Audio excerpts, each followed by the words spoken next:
Resmi, daftar 23 pemain Timnas Indonesia di Piala AFF 2022, Elkan Bagot dan Sandi Walsh dicoret. Timnas Indonesia telah merilis 23 pemain dari 28 nama yang diproyeksikan berlaga di Piala AFF 2022. Dari 23 pemain tersebut, nama Elkan Bagot dan Sandi Walsh tidak didaftarkan alias dicoret. Sandi Walsh sendiri sempat mengikuti pemusatan latihan, TC, di Bali selama beberapa waktu. Lalu, Sandi Walsh kembali membela klubnya, KV Mechelen. Sementara Elkan Bagot yang dipanggil Shin Tae-yong lebih memilih untuk tetap bertahan memperkuat Gillingham FC. Karena Gillingham FC masih memainkan pertandingan di Liga Domestik. Sementara itu, pada Piala AFF 2022, Timnas Indonesia menempati grup A bersama Kamboja, Brunei Darussalam, Thailand, dan Filipina.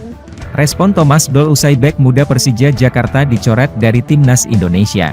Pelatih Persija Jakarta, Thomas Doll, memberikan komentarnya setelah Muhammad Ferrari tidak masuk dalam skuad Timnas Indonesia. Seperti diketahui skuad Garuda sudah merilis 23 pemain yang akan tampil pada Piala AFF 2022. Dari daftar tersebut ada 5 pemain yang dicoret setelah menjalani pemusatan latihan, TC, di Bali. Salah satunya adalah bek muda tim Macan Kemayoran Muhammad Ferrari. Hal ini membuat Persija hanya memiliki 2 nama yakni Syahrian Abimanyu dan Hansa Muyama. Terkait keputusan pencoretan Ferrari, Thomas Doll memberikan komentarnya. Dia menyadari jika jadwal Liga 1 2022-2023 sangat padat, salah satu cara untuk menjaga konsistensi adalah dengan merotasi pemain antar pertandingan.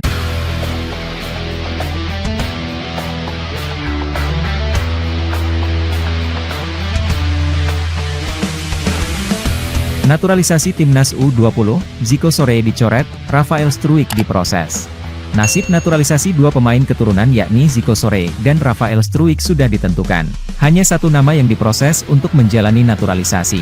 Zico dan Rafael sempat dicoba Timnas Indonesia U20 dalam pemusatan latihan, TC, di Spanyol belum lama ini. Keduanya juga bermain dalam 3 laga uji coba melawan Slovakia U20, Valencia U20, dan Malaga U20.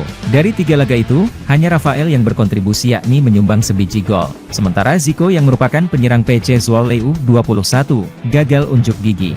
Pelatih Timnas U20 Shin Tae-yong pun langsung mengevaluasi keduanya setelah TC di Spanyol berakhir. Shin Tae-yong memutuskan untuk mencoret Zico.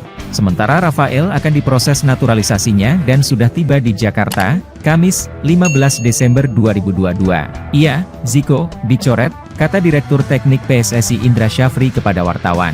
Calon pemain naturalisasi yakni Rafael Struijk telah tiba di Jakarta pada Kamis 15 Desember malam. Rafael Struijk merupakan pemain berdarah Belanda Indonesia berusia 19 tahun dan bermain di klub ADO Den Haag, Belanda, tulis keterangan PSSI.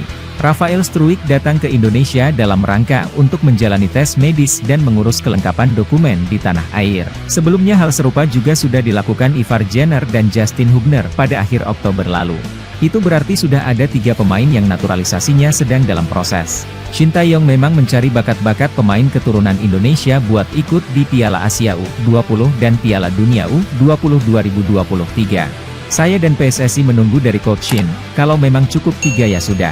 Kalau memang masih harus ada tambahan ya tambah, karena semua permintaan ada di tangan Coach Shin, ucap Indra Syafri.